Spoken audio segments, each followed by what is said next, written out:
Voilà, mes bien-aimés fidèles téléspectateurs, téléspectatrices préférées de l'émission La Voix triomphante à la RTVS 1 satellitaire. Je vous salue au nom de notre Seigneur Jésus-Christ. Que la paix de Dieu qui surpasse toute intelligence garde et prépare vos cœurs à recevoir le réma qui est la révélation de la vérité de la parole de Dieu. Et je crois que vous allez comprendre et commencer à utiliser ce qui vous appartient en Christ Jésus.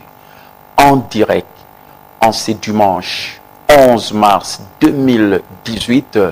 Voilà, mes bien-aimés, après avoir fêté le 20e anniversaire de l'église Réma, l'amour triomphe toujours, les jeudis 8 mars 2018. Voilà, nous sommes avec vous encore ce dimanche dans cette émission que vous suivez chaque dimanche à partir de 5h45, 6h. Et la rediffusion de cette émission, c'est chaque vendredi à partir toujours de 5h45, chaque vendredi, 5h45, c'est la rediffusion de cette émission.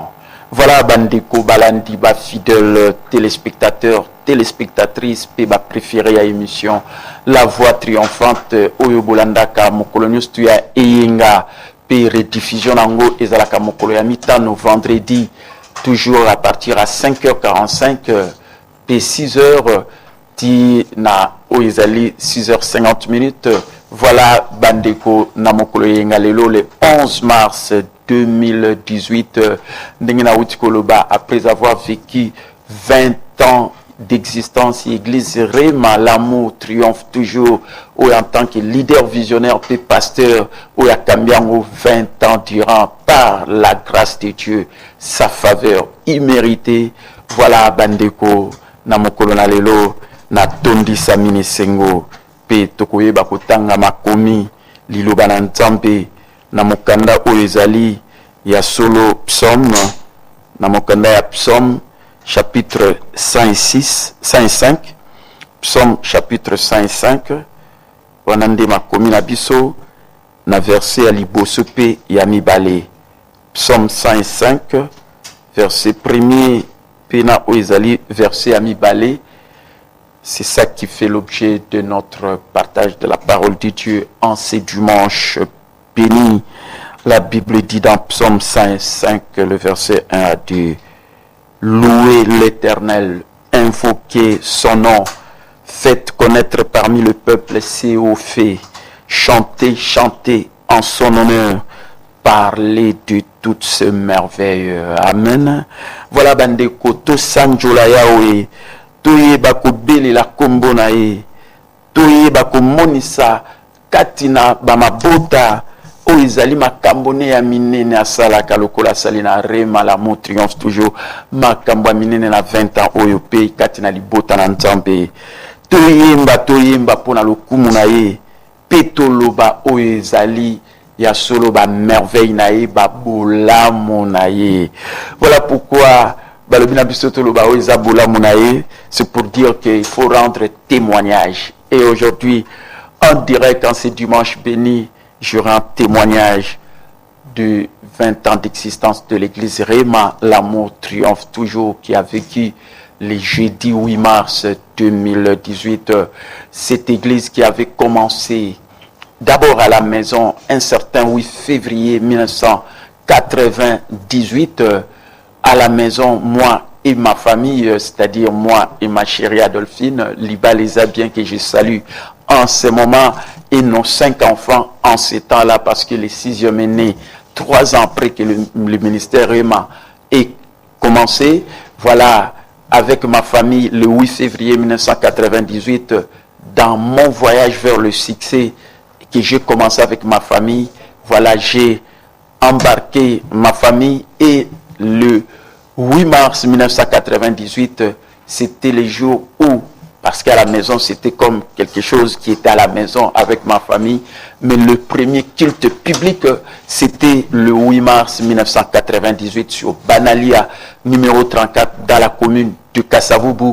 D'ailleurs, vous voyez avec notre cache, ça vous donne tous les renseignements possibles.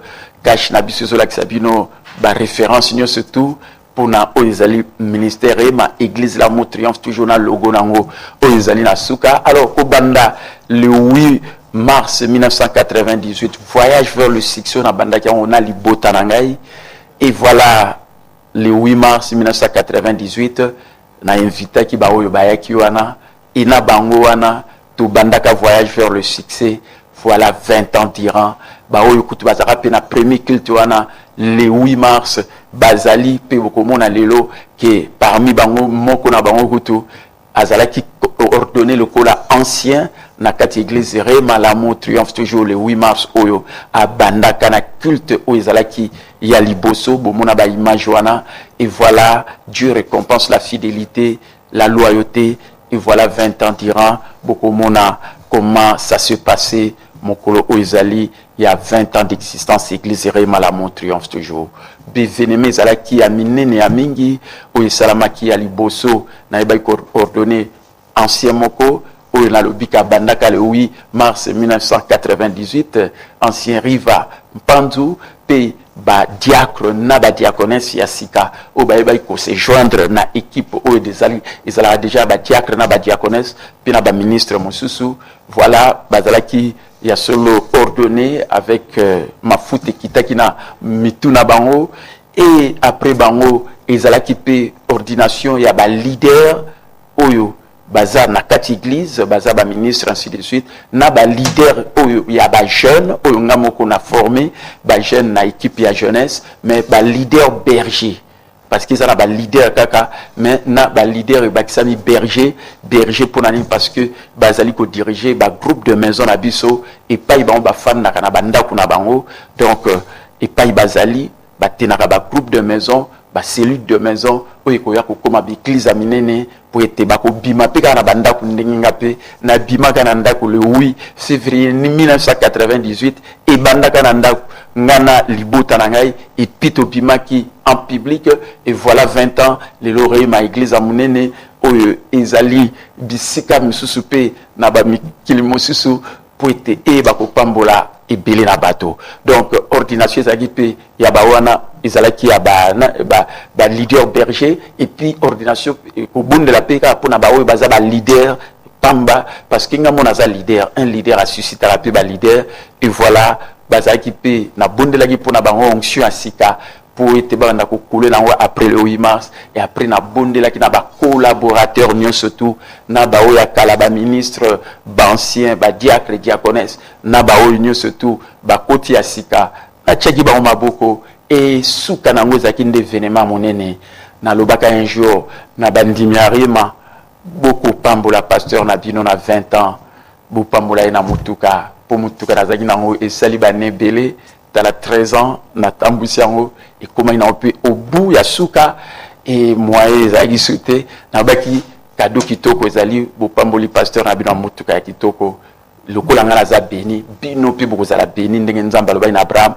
je te bénirai et tu deviendras une source de bénédiction pour les autres. Voilà ce qui a été fait, parce que na loba kiango na eba ko agir ko loba maloba malamu pona bana na nzambe, et on a zupe mutu kango bande ko bomona ka ba image d'ailleurs kutu yango wana pe na ye nango na moko na lelo pour la première fois en direct na émission oyo, et après et salaki que ya solo lelo mutu soko lobaki oyo tolobaka ya onde mte kokisamaka soko za kwa agir kolandela oyo za koloba, et après oyo za koloba nzambe aviaka na liloba na mpona kokokisango okoyeba kozwa soko zwi ko bomba o ezali ba merveille en Nzambe bolamu ya Nzambe il faut témoigner ngo ko lobate que non na ko yiko témoigner te na ko yiko lobate oh non boy na boy oh confidentialité oh non le boko boy pécieux boy te il faut te loba o bana Nzambe basali bana rema l'amour triomphe toujours ya kasavubu église mère bopambulama pour être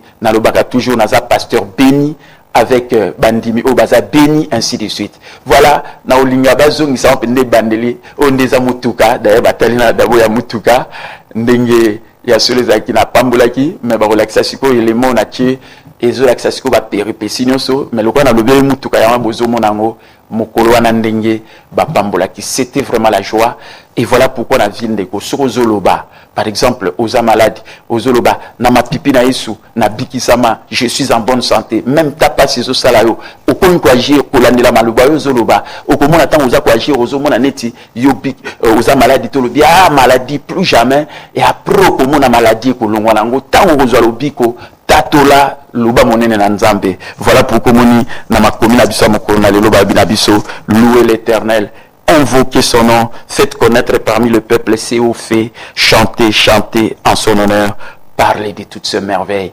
Loba bola moya Nzambe.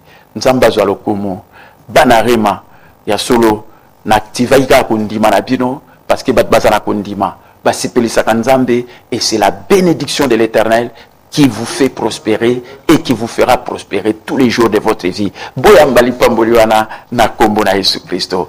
Bacheli biso elema to mona ndengini ezwaki une vingtaine 27 minutes d'événements nustulikaki naza en direct ba numéro na ngayangwana plus 243 99 370 79 donc 99 370 79 89 555 70 42 81 812 0090. Bacheli biso élément tango ezo leka nango soki même to bengi bozotala ba élément na koyeba kopesa yo eyano mena yaki le kana rendre témoignage soko lobaki ou agir soki ozui il faut pesa litatoli. Voilà témoignage, voilà le lenge sengel to sala moi si a perte de sang alobaki soki na simbika ka sungi lamba ya Yesu. Et après, à l'obéi karaté, aïeba y agir, quel que soit l'obstacle, les alaki, aïeba qui ko douce la nuit, surtout, ti asimbaga ilamba, tant wa simbi, tant wa juillet, soit tuni, na wa simbi ngai, ti nambalamo, tant wa talaki alobi, ma fille, ta foi t'a sauvé.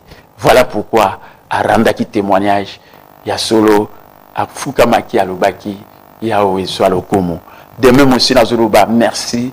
Pour la bana yarema merci na Nzambe parce qu'ils ont une faveur imméritée à Nzambe na o nyoso yeso asala pour na biso nikulusu pour biso to kaka pour landela o yeso asala pour na biso to ndimango to za justice en Nzambe to za na droit ba vie na biso ezala bien et tant to zo lo bango vérité wana comme la réalité to landi élément il y a 20e anniversaire yarema c'était le jeudi 8 mars 2018 suivant nous sommes en direct avec vous merci.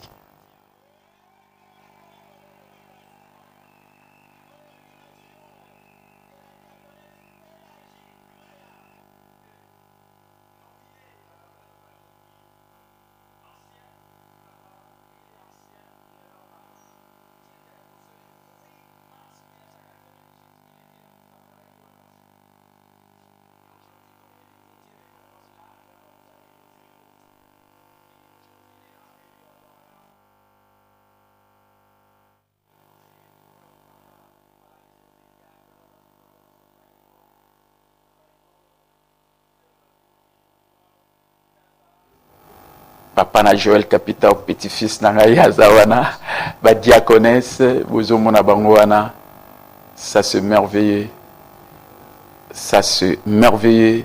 voilà ba diaconesse bazala qui ordonné et ba gumbi mabolongo na bango et je suis en train de prier pour eux. Voilà mes bien-aimés, je crois que tu voyez bako landana image le temps battre la biso son pour bolanda ngo bien. Voilà, c'est la bénédiction de l'Éternel qui nous fait prospérer. Donc, bénémoine les cas qui a miné, il y a qui toko ya mingi na ebité ceux qui tamsu so moko ba komi parler du peuple, ceux qui en attendant ba oui ko tchelanga yango, les temps ba bongisa son et vous allez un peu bien pour être ezaki toko ya mingi. Ça c'était le 20e anniversaire. Ndeko lobaka bien, soyez positif. Et ce que vous en avez comme malamu ya kolobate au camino monoko parce que otolobaka yango deko kisama mikolo na te ya batu la puissance de je suis nguya ya je suis. Oyo nino tiaka après je suis na yo. Oyo zo tia après je suis na yo yango ndemte ko kuta yo, yango na ndemte ko za la destinée na yo, yango na ndemte ko ya na bomoi na yo. Amen. Sur le bi je suis béni.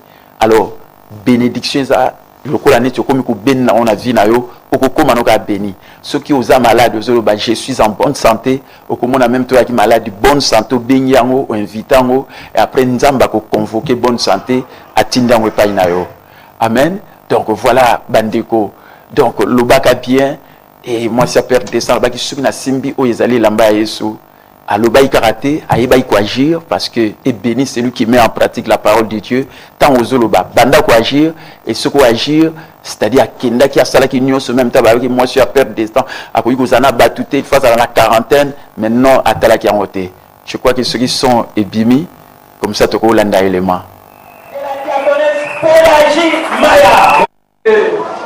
Nominé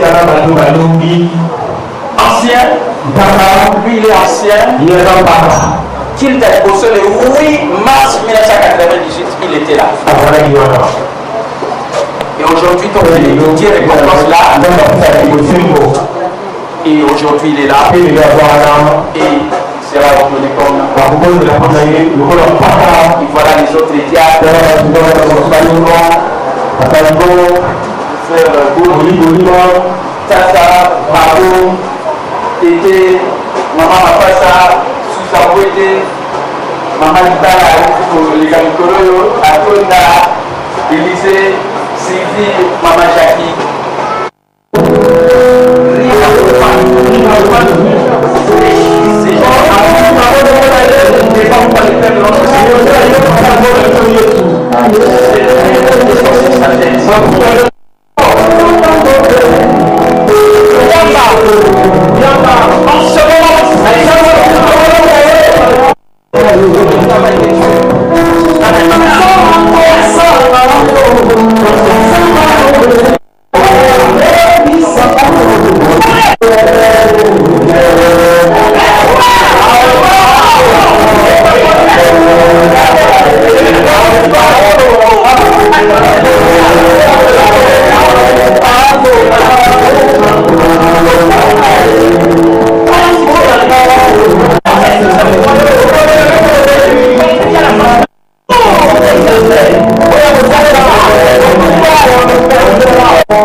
Ces gens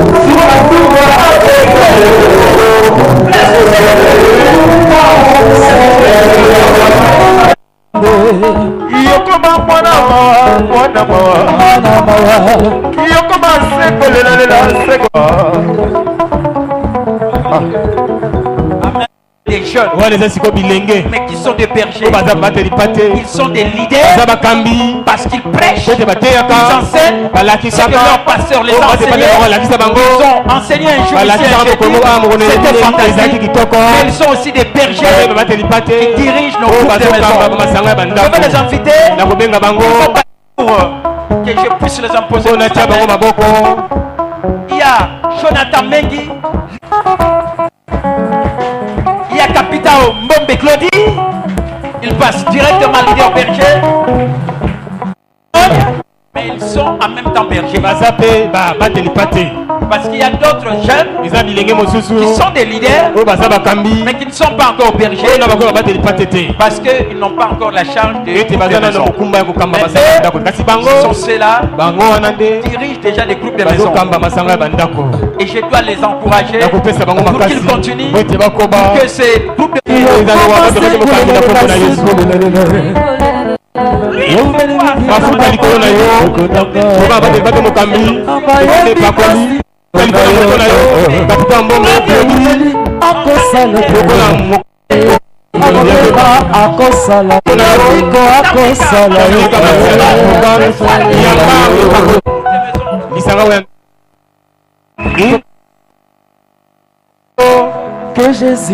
que j'ai vu passer. Mais bien. Et vous êtes sur la liste de prière. Théaki Awa, sur na YouTube partout dans le monde entier, bazola na bamaté na bango, na bao baleki lokola ba leader. Utamalonga, ako bongisa bato mosusu pona kembo. Lokumu ebele.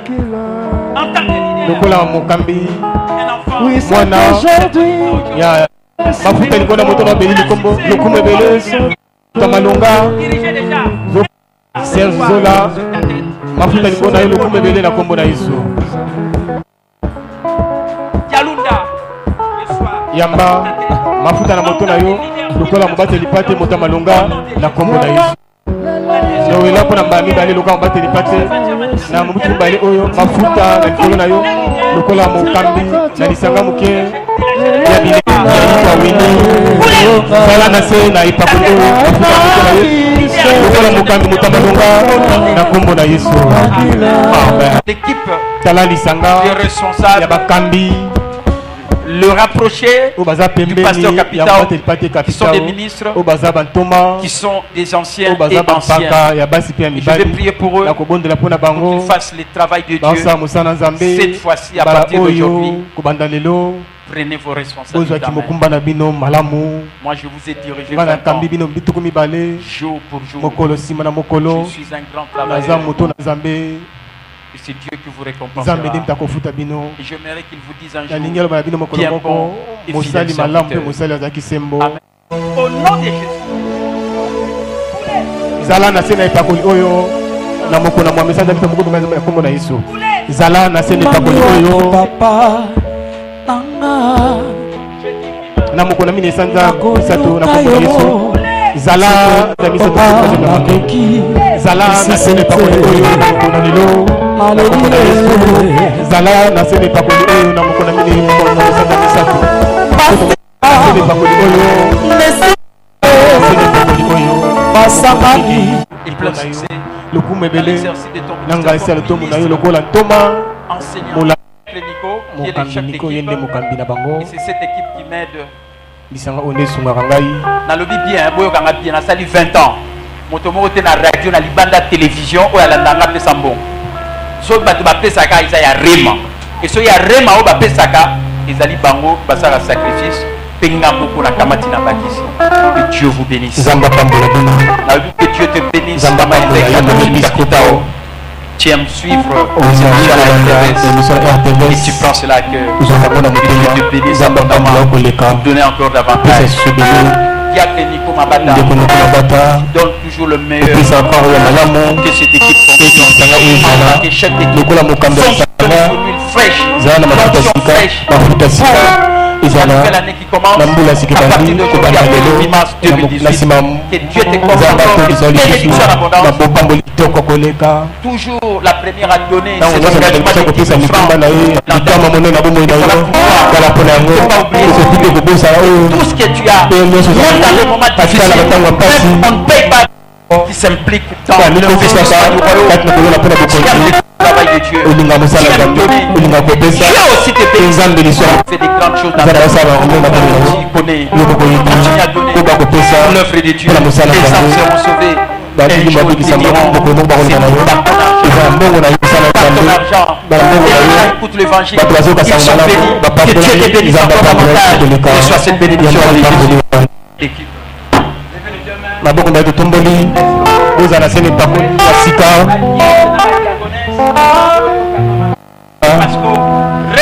yande pakoli ya sika fait pololo pakoli ya sika yande pakoli ya sika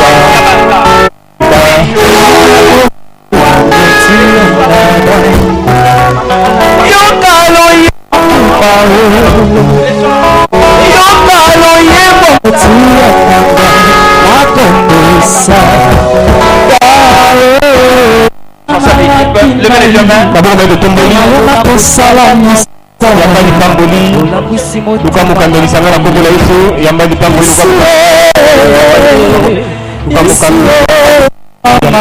Luka mukambi. Yesu.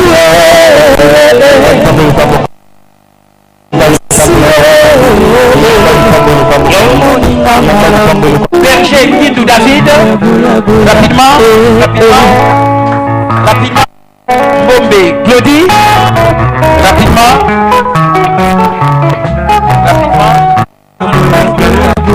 Vous allez montrer votre nom avec votre top.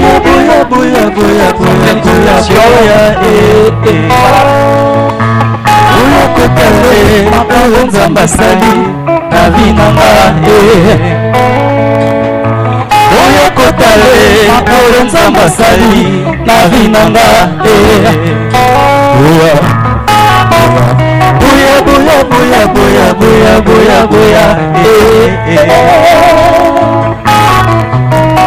buya buya buya buya buya buya kotale makolo nzamba sali na vinanga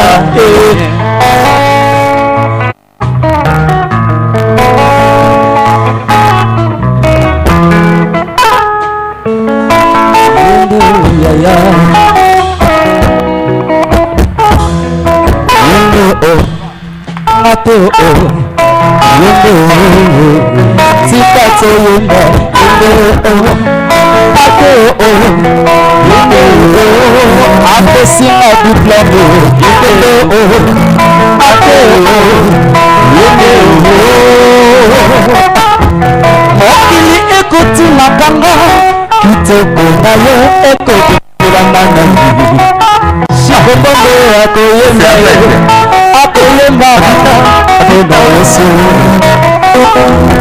bavaze bakotuna kama kitoko naka ekobimana nani kitoko naka ekobimana yesu etasepa Je déclare toutes les cérémonies aussi, Seigneur sont. Amen. Amen. Akamune se tue le 8 mars. Où est-ce qui prévit ici les cosila. Tobé telle une dame de ma beaucoup matin. Sans plus tarder, na évité son programme et sali nzambo ya ngai oya benga ngai. Ce que ça n'a pas tu na c'est à moi oyo. Bakozalaka toujours heureux. Bakozalaka toujours nesengo. Yes. Bakozanga ke le côté. Amen. Bakopambola maka ya mingi. Amen. Sande pima. Amen. Amen. Amen. Ouais. Chérie n'a pas poussé na libal les années.